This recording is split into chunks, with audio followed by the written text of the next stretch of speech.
মন্ত্রণালয়ের কাজের সুবিধার্থে এবং সরকারের কাজ আরও বেগবান করার লক্ষ্যে সরকার অবশ্যই যে সিদ্ধান্ত নেবে সেই সিদ্ধান্ত অনুযায়ী কাজ হবে। দেখুন, প্রথম ফেব্রুয়ারি মাসে নির্বাচনের পর এখন পর্যন্ত 6 মাসে আমাদের পররাষ্ট্র মন্ত্রণালয় আমি মনে করি যে বিগত 17 বছরের যে কোনো সময়ের চেয়ে অনেক বেশি কাজ পররাষ্ট্র মন্ত্রণালয় হয়েছে।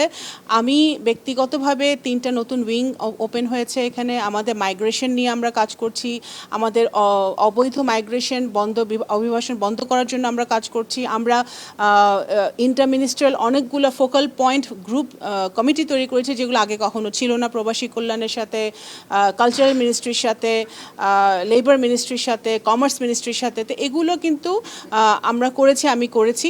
এবং অবশ্যই আপনার প্রশ্নের উত্তরে বলতে হবে পররাষ্ট্র মন্ত্রণালয়ের কাজ অনেক, এবং আপনারা জানেন যে আমাদের পররাষ্ট্রমন্ত্রী ইউএনজি প্রেসিডেন্সি উনি জয়লাভ করেছেন। আগামী 1 বছর উনি অত্যন্ত ব্যস্ত থাকবেন।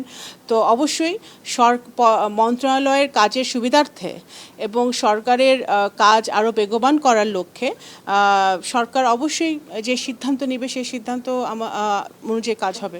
নগদ নিয়ে এলো হার না মানা হার অফার। সর্বনিম্ন 10,000 টাকা রেমিটেন্স নগদে পাঠালে থাকছে স্বর্ণের হার জেতার সুযোগ। অবশ্যই উনি তো পররাষ্ট্র উপদেষ্টা হিসেবে কাজ করছিলেন এবং আগেও আমরা যখন বিরোধী দলে ছিলাম তখনও উনি পররাষ্ট্র বিষয়ক কাজ করেছেন। তো অবশ্যই ওনার তো সেই এক্সপিরিয়েন্স আছেই।